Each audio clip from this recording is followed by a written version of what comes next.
In today's tutorial, I'm excited to walk you through recording video with your Nikon D7200.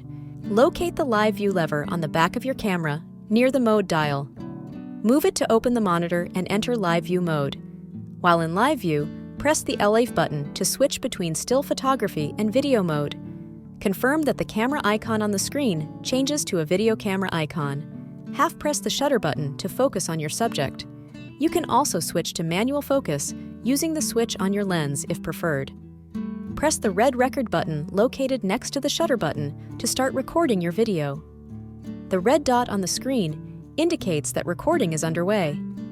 Keep an eye on the recording time on the screen to ensure you do not exceed the maximum clip length or your SD card capacity.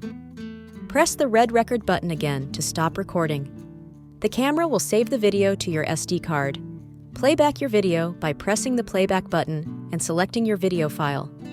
Check for focus, exposure, and overall performance. That's all there is to it.